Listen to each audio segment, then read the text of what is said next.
The empty street. We didn't sleep that night. After everything, the whispers, the knocking, the face at the window, we couldn't even close our eyes. Mrs. Harper made us tea, but her hands were shaking. My wife sat curled up, barely blinking. My brother stared at the floor in silence. Outside, same Ashwood. Quiet, calm, too calm. But we knew it was a lie. "We need to find a way out," I whispered. "There's one place," said Mrs. Harper. "An old house at the end of the street. It only appears in the morning. Inside, something remains. Maybe you'll find answers." "Why didn't you tell us before?"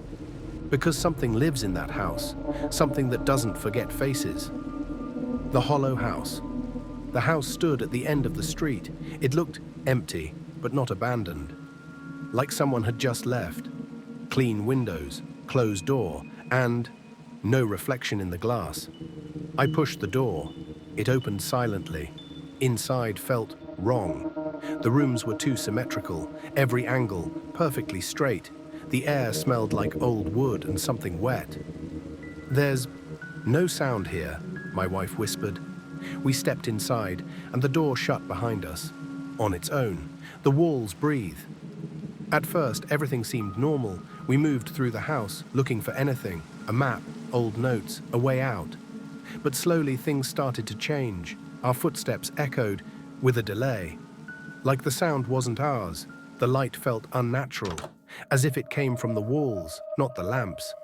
My brother looked into the hallway mirror and saw nothing. "We can't stay here," whispered my wife. "I can feel it. The walls are moving." The first voice, on the second floor, we found a child's bedroom. A teddy bear lay on the bed. Its eyes were stitched shut with thread. As I stepped closer, I heard, "Hello," whispered right next to my ear. I turned, no one. "Did you hear that?" I asked. They nodded, and then the house sighed. I don't know how else to describe it. The walls let out a deep, low sound, like something huge moved inside them. Chapter 5. Memories fade. An hour passed, and we forgot why we had come. We were just there, wandering from room to room. My brother started mumbling. I asked what was wrong. He looked at me, terrified. "Who are you?" My wife didn't respond. She stared at the wall, smiling. I shook her, shouted her name. Nothing. Wet footprints began to appear on the floor, but there was no one else in the house. And then I understood. The house doesn't take us all at once. It erases us from the inside. Who lives inside? We went down to the basement. It was too big, too deep. Wires hung from the ceiling. On the walls, old photographs of faces. But the faces were blurry, as if they were being erased, second by second. In the corner stood a chair. Someone was sitting in it, a figure in a dark coat, still, silent. I stepped closer, and it spoke, in a low, wet voice. "You've been here before. You just forgot." Escape. I jumped back. The figure stood, stepped into the light, and I saw my own face, but twisted, empty, like a wax mask. I screamed. We ran upstairs. The house shook. The floor cracked. Rooms shifted places. We reached the front door. It was open, but outside, there was no street. There was another Ashwood, darker, grayer. We stepped out and realized everything had changed. The world went quiet in this new Ashwood. Sound felt different, muted, like the whole town was wrapped in thick wool. Even our footsteps were barely audible. My brother kept glancing back, whispering, "He's following us." I wanted to ask, who, but stayed silent.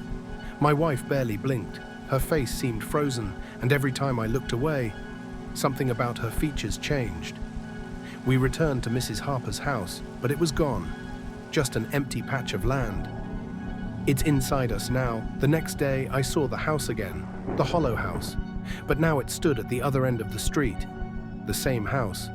But this time, the windows were open. I didn't tell my family, but I felt it. If we go there again, we won't come back. I closed my eyes and saw myself inside, another version of me, sitting in the chair. That house doesn't need to find us anymore. It's already inside us, and the longer we stay in Ashwood, the less of us remains. Today, I can't remember the date, or even my wife's name. And I'm afraid if I fall asleep, I won't be the one who wakes up.